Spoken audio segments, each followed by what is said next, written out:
Hujambo mtazamaji, karibu kwa taarifa za mbiu ya KTN siku hii ya Jumatano, ambapo matumaini ya Wakenya kuwa mgomo wa madaktari utasitishwa yako juu kufuatia ule mkutano ambao unaendelea hivi sasa katika ikulu ya rais jijini Mombasa. Ni mkutano ambao tunaarifiwa unahusu viongozi wa muungano wa madaktari humu nchini KMPDU pamoja na Rais Uhuru Kenyatta na viongozi katika wizara ya afya. Mwanahabari wetu Francis Ontomwa yuko katika maeneo hayo na tutakuwa tunaungana naye baadaye ili aweze kutueleza kama kuna yoyote ambayo ameweza kusikia kutokana na mkutano huo na kama suluhu imeweza kupatikana.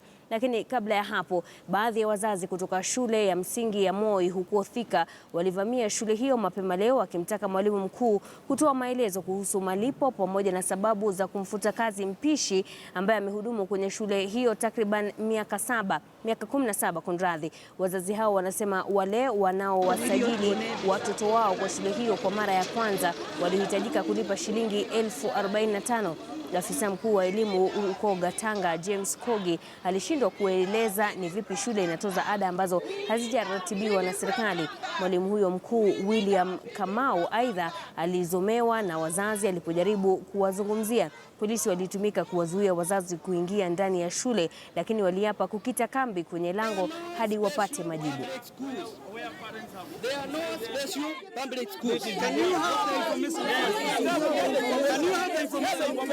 Okay, Mr. Kamal, go with him inside, give him the whole information, let him come back and now address us. Without information, you cannot say anything. Whoever was doing it, the caterer you are talking of, has done it for a long time.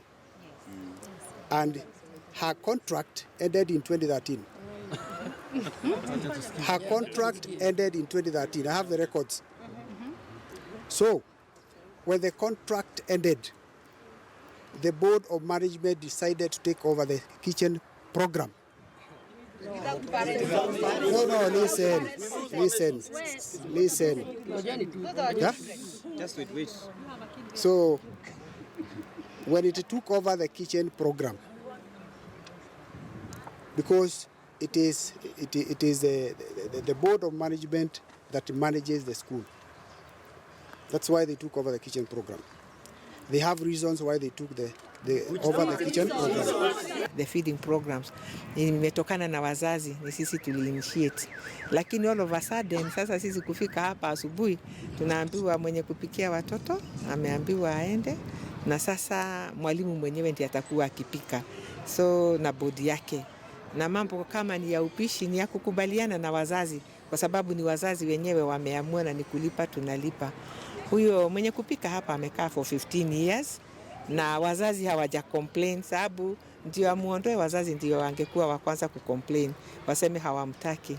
But as long as sisi hatuna shida na mwenye kupika, sasa yeye kuondoa without consulting the parents, hiyo ndio imeleta shida. Sasa leo imekuwa mbaya zaidi kwa sababu wazazi wanaripoti siku ya kwanza wanapata shule imefungwa gate na hii command na askari wako na bunduki. Askari wako na bunduki kumani shule na mbwa na tumeleta watoto wetu kwa hiyo shule. Sasa hiyo sana imeudhi wazazi sana. Kwa sababu kama uko na swali unakubaliwa uingie kwa ofisi uulize swali. Na swali ujibiwe kama management haina kitu cha kuficha. Lakini sasa inaonekana dhahiri kwamba management kuna issue kwa sababu hawataki kuongea na wazazi. Na hii shule kila term wazazi wanakuja mara kama 2 kuongea na management. Lakini raundi hii haijulikani what has happened. Tukisalia na masuala ya elimu, shule zilipokuwa zikifunguliwa kote nchini, kizaazaa kilishuhudiwa katika shule ya msingi ya New Light Junior Academy iliyoko katika mtaa wa Kayole na Komarok jijini Nairobi, baada ya wazazi wa watoto waliokuwa wakijiunga na darasa la kwanza na waliodaiwa kutokuwa werevu darasani kuchujwa kutoka tawi la Komarok na badala yake kutakiwa kujiunga na tawi lililoko Kayole. Mmoja wa wazazi hao alitaja kughadhabishwa na hatua hiyo aliyoitaja kuwa hujuma kwa msingi kwamba hawakufahamishwa kuhusu mchujo huo licha ya kwamba watoto wote walifuzu mwaka uliopita. Juhudi za kumtaka mkuu wa shule hiyo kutupa njia walizotumia kuwafikia mchujo huo ziligonga mwamba. But stick around. Yes.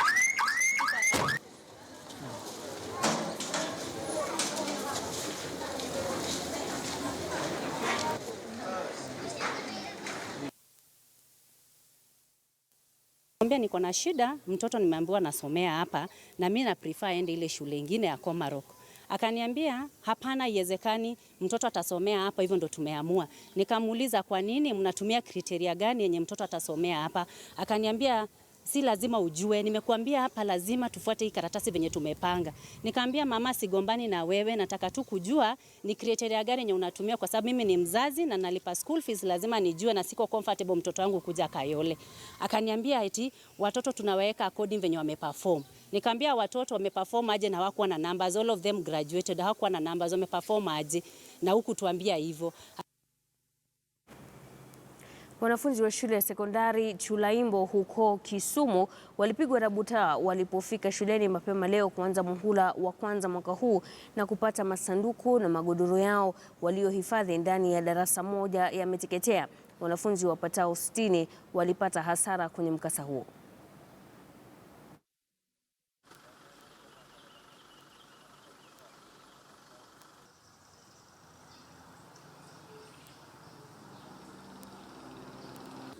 How specific is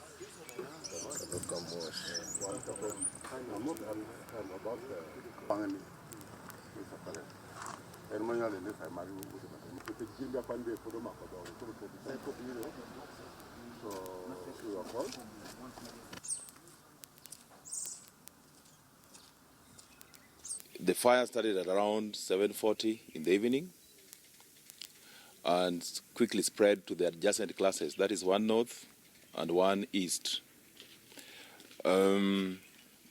First of all, we must appreciate the assistance we got from the members of the community who came and quickly helped in trying to put out the fire before the fire brigade officers came. Further to that, a lot of items for the students who are still at home. The school had not opened by yesterday. It's officially opening today. So we had kept personal effects and belongings for some boys in that particular classroom. And unfortunately, again, all of them have lost their items. Tunasikia shule imeungua. Watoto wako shuleni. Shule ikaungua na everything. Just imagine form 1 akiingia kwa shule. Everything ikaungua. And then now again, watoto hawajafungua hata shule, ingefuata wa report kesho. Tena saa hizi everything imeungua. Tena naanza shopping fresh, mtoto anaenda form 2 sasa. Sasa itakuwa every year mimi nafanyanga tu shopping. Every year nafanyanga tu shopping. Me as a person, I'm really concerned about, because at the time when these items got burned, there was no something like a trace of the matters getting burned. Because if you look at the matters getting burned compared to the books, the matters burned longer than the books. But if you go inside, then you look at it, there's no trace of matters being burned. Kwingineko, serikali ya kaunti ya Migori sasa imejitolea kuwafadhili wanafunzi 200 waliofanya vyema katika matokeo ya mtihani wa kitaifa KCPE ambao wanatoka jamii zisizojiweza. Mradi huo ulio kwenye mwaka wake wa 3 sasa unanuia kuhakikisha kwamba wanafunzi waliopata zaidi ya alama 300 na zaidi wamefaidi kutokana na mradi huo unaoigharimu serikali ya kaunti takriban shilingi milioni 20. Our best wananchi wenzangu to ensure that we give quality education to our pupils, our boys and girls. There are certain areas that we have identified. For example, this year alone, we have decided and agreed that we will be sponsoring a few students, maybe 1 or 2, but they must be needy cases. From each and every ward, we'll be taking them and giving them the full sponsorship.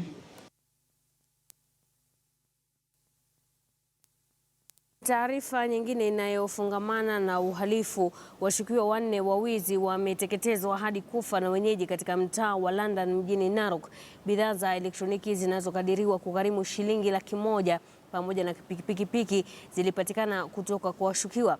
4 hao wanashukiwa kuwa katika genge la watu ambao wamekuwa wakivunja nyumba za watu kuwahangaisha na kuwaibia. OCPD wa eneo hilo Paul Kiogora amethibitisha kisa hicho na kusema wanne hao ni kati ya genge ambalo limekuwa likiwahangaisha watu katika maeneo ya Narok na Bomet. Polisi wangali wanawatafuta washukiwa wengine. Wito umetolewa kwa wenyeji kusaidia katika kutambua mili ya washukiwa walioteketezwa ambao watatu kati yao hawakuwa na vitambulisho.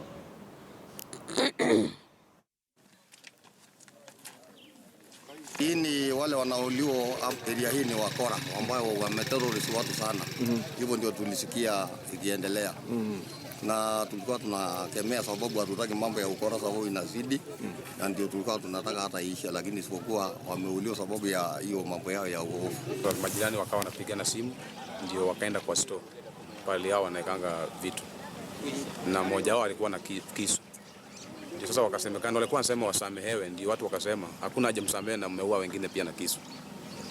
Ndio wakaanza kupigwa. Sasa mmoja wao wakaanza kusemeshana pale, wengine wako wakatolewa kwa nyumba wakagonga.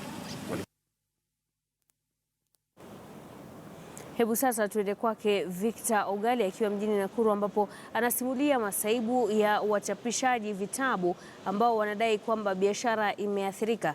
Kwako Victor.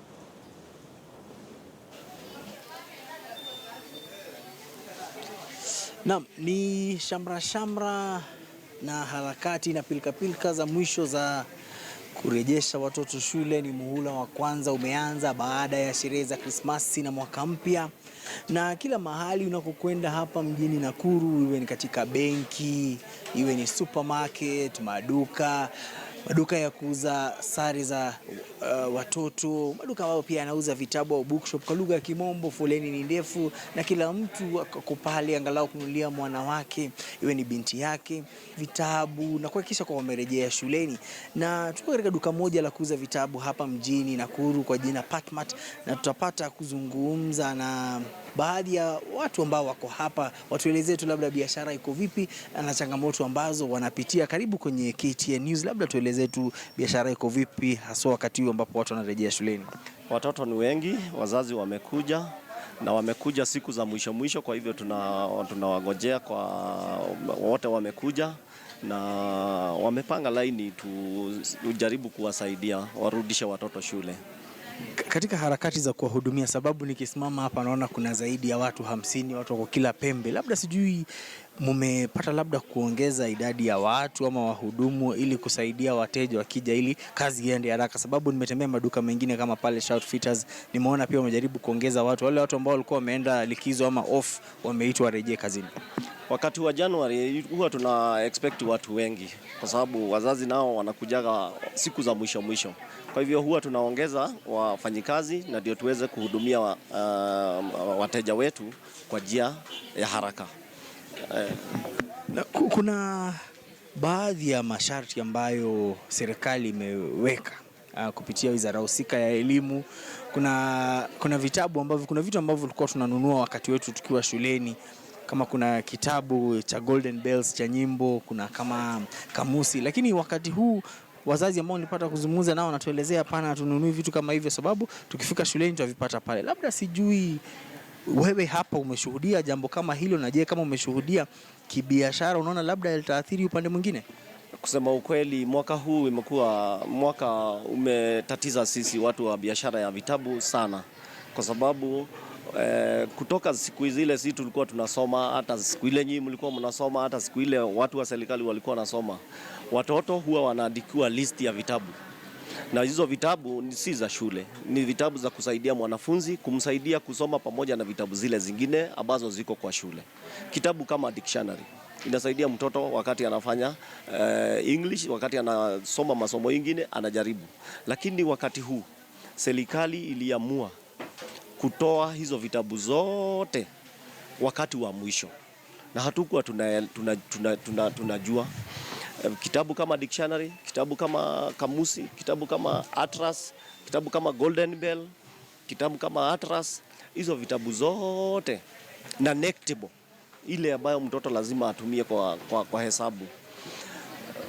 Wakati tulikuwa tunajitayarisha kwa wazazi, tulikuwa tumeweka hizo vitabu zote tukazioda kwa publishers na wakatuletea, zote ziko kwa store.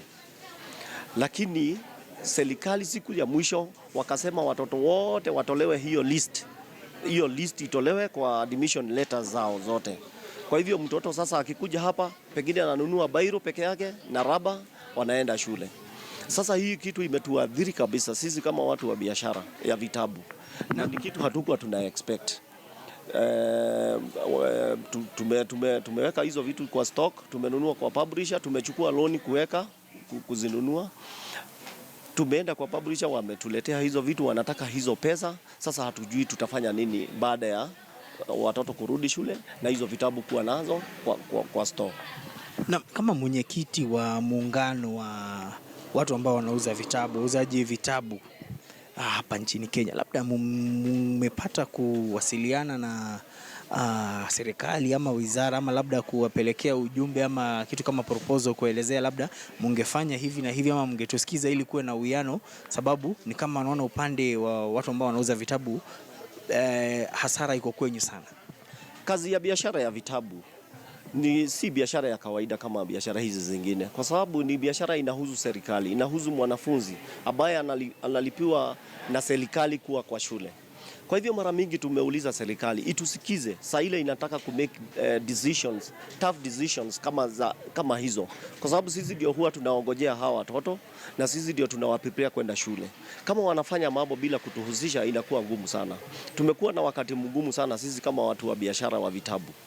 Even the officials of the Kenya Booksellers and Stationers Association, which I am a vice chairman currently, tunajaribu kupatana na serikali, lakini inakuwa ni ngumu sana kupata serikali. Na ile kitu mbaya serikali imefanya ni kuona kama sisi tunashirikiana na walimu na headmasters ku defraud pesa za shule, which is very long na si ukweli.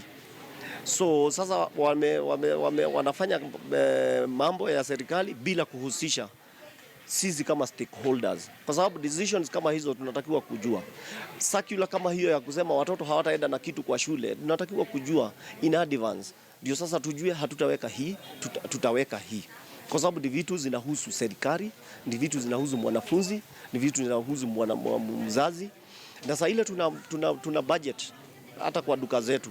Sasa ile tunaongeza watoto wafanyikazi. Kama sasa tumeongeza wafanyikazi wengi sana, saa zingine sasa wanakuwa hawafanyi kitu, na unajua sasa already utawalipa mwisho wa mwezi, kwa sababu hao hawakujua. Sisi tulijua saa ile watoto wana download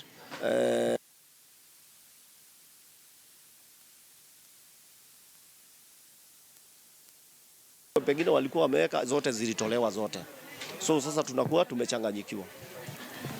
Naam, huyo amekuwa ni Patrick Matindi ambaye ni naibu mwenyekiti wa shirikisho la wauzaji vitabu hapa nchini Kenya, na amepata kutuelezea kuwa wao kama wauzaji vitabu kuna vitabu ambavyo walikuwa wameagiza na ameweka ili wapate kuuza, lakini mambo hayakuwa hivyo, kwani serikali nayo ilitoa agizo kuwa wanafunzi wakifika pale shuleni vitabu hivyo hasa wanafunzi wa shule za upili watavipata pale. Kwa hivyo upande mwingine wao kama wauzaji vitabu kuna hasara upande wao.